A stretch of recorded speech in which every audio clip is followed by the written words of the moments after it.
Welcome to this final video previewing the OQL Low Brow MIMIR final. In the previous videos in this series, you'll have seen me talking to Alan Morgan, Dave Gregson, and Lewis Jones. Unfortunately, we didn't get a chance to speak to Ian Toms in advance of the final, but his statistics speak for themselves.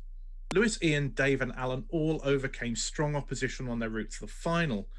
On paper, Ian Toms will be a lot of people's favourite for the title. He's done phenomenally well in MIMIR as well, in fact, across every competitive format during lockdown. Ian is quite simply a superb quizzer, and he really has very few weaknesses. So I think Ian would be hard to bet against. Having said that, the statistics give everybody a shot. So if we look at the total number of correct answers across the competition so far, Lewis Jones is out in the lead with 103. Ian has 98, so that's only 5. There's only less than one correct answer a game different, but nonetheless, Lewis has a slight edge there, and Dave and Alan are not far behind on 95 and 94 respectively. In terms of own questions answered, it's even closer. Lewis has 64, Ian and Dave both have 65. Alan a little way behind on 58, but he has absolutely monstered the bonuses. So there's very little to choose between the players going into the final. When we look at the genres or the subject subdivisions, then we get a very interesting picture. Looking at film, Alan is the best in the competition at film, and there will be 2 film quads, so that will play into his hands. Second is Lewis Jones, not far behind Alan in terms of percentages. And then Dave, and then Ian Toms is the weakest. So we know that Alan was the best player on film across the whole competition. If we look at pre-2000 films, we see that Alan and Dave are actually fairly close to one another. 91% for Alan, 89% for Dave. So actually, either of those could take the points there. If we look at post-2000 films, Alan keeps his really strong performance with 89%, and now it's Lewis that comes in with 89%. And Lewis has also had 78% in pre-2000, so don't write Lewis off. Surprisingly, Ian is only at 50% for post-2000s and 62% for pre-2000s. If we look at games, which has really been something that has favoured some players and destroyed others, well, then we see that Lewis and Dave are both strong in that. They both have a 67% hit rate, with Ian only on 33% and Alan on 26%. Video games. You have to say that between Lewis and Dave, this will be sewn up, and it will be very much what genre or what game that comes up will really determine where these points go, because Alan's 8% pretty much counts him out unless it's a level 1, level 2 question. And if that quad is really in the wheelhouse of one of them, they could find themselves getting a musketeer. At 25%, this is Ian's joint worst category along with literature. So from 25% with Ian, you have to go up to 88% for Dave and 90% for Lewis. Video games are going to be a battle between the 2 of them. On traditional games, nobody really stands out. Alan's slightly in the lead on 57 with Ian and Dave on 43. So that's not really going to shake it up too much. Lifestyle is really close, and Alan just has the edge over Dave in that, but not by much. Lewis is 3rd, and Ian again is 4th. Literature is another interesting genre, with Alan top on 75% and Lewis on 69%, and a long way back are Ian and Dave on 25%. That's quite a significant difference. That indicates that there's a possibility of a musketeer here, but if the quad is relatively easy, then Ian and Dave may negate some of their weakness. Halfway through these genres, and you're looking at the stats and you're thinking, why is Ian Toms on paper the favourite for the final? Looking at the second half of the stats, we start to see why. Miscellaneous is a catch-all subject. It can include all sorts of things that aren't covered in the main genres. Ian Toms, 100%. His knowledge is so wide, he's picking up questions and answers from all over the place. That said, so is Alan Morgan, also on 100%. Lewis Jones, quite strong, 67%, and Dave Gregson, 50%. So any of that esoteric, slightly out there stuff, you would expect Ian and Alan to be fighting over it. None of them have done particularly brilliantly on music. Now, I know from personal experience that Dave Gregson is a really good music quizzer, but actually the person leading in music is Ian Toms. The Achilles heel potentially for all of them on music is the modern music. If it's a hard music quad, that might go unanswered or mostly unanswered. But we know there are going to be other quads in there, and I would expect to see Dave and Alan and Ian and also Lewis picking up points on music. Be really interesting to see how the music quads fall in terms of difficulty in the areas outside of the wheelhouse of these players. That could sort the men from the boys in this competition.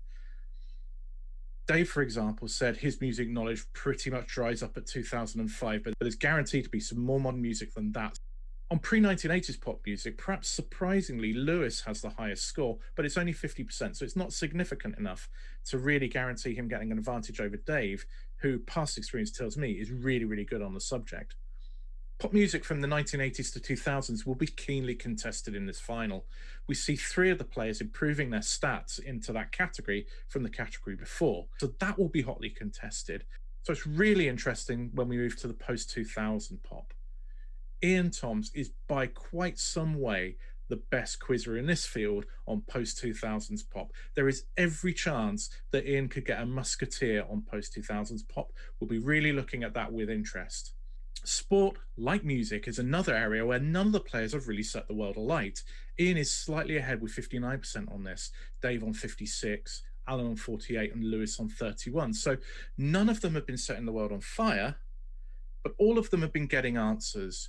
We heard from Lewis what he'll need to do well on sport, and that will be football, possibly tough football that he can then pick up some bonuses on. He did okay in basketball, but that aside, he's struggled on sport in this competition. But what we know is with these quads, if it falls your way or falls against you, it can make a really big difference. So it'd be really interesting to see which of those has a good day on sport, because that could be the tipping point for this match. TV, on the other hand, is another matter. Ian is topping TV. So we've seen Ian ahead of his competitors on music and sport, not by much and not spectacularly so. When we get to TV, we find a player in Ian Toms who is the second best player in the whole competition on TV. His 87% is fantastic, and Lewis and Dave have also done well, 79% and 74% respectively. So they will be looking to score heavily, and they will be hoping their niches get hit. Dave in particular has got 100% correct on pre-2000s TV. So TV could again be another deciding genre depending on how the questions fall. 4 questions on one show or one genre that one player knows better than the others could be a decider. And when we look at post-2000s TV, we see a similar picture with Ian on 86% and Lewis on 83 and the others trailing some way behind. So what we're seeing is that the master of TV and music from the last 2 decades out of this field is Ian Toms. He will be the favorite to be picking up points in those genres. Whereas if we look at TV pre-2000s, as I said before, they've got 100% correct, but Ian is not far behind. He's on 89%, and the others are in the 70s. So that will be hotly contested. Don't expect to see many bonuses going across in that category. What the statistics tell us is that no player is head and shoulders above the rest. They've all got a chance with 15 quads. How those quads fall in terms of difficulty and subject matter is going to be critical. You could see some musketeers in the final, which would be remarkable, but we might see it. But it's equally possible that we could see a final, much like Ian and Alan's semi-final, where very few questions are being answered incorrectly, and the tactics with bonus attempts is going to be critical if that is the case. We know when it comes to bonus attempts that Lewis and Alan have the slight edge on the others. So without knowing the questions, it's impossible to call who the winner is. But you'd have to be a fool to bet against Ian Toms just because of how well he's done in online quizzing during lockdown.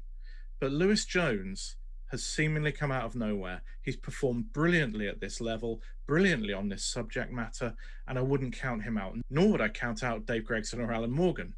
This finally is shaping up to be really, really exciting. And you know what? It is impossible to call who the winner will be because there are so many factors at play. How the quads fall, who goes right on their 50-50 guesses, who goes right on the decisions about when to go for bonus attempts and when not to, who can fish out that long lost nugget of information from their brain when they need it. All of these things are up in the air right now. All of these players have had all of that fall their way at one time or another in this competition. Who will get it fall their way in the final? We will find out on Sunday evening, and we really look forward to reporting on it next week in Quiz Week.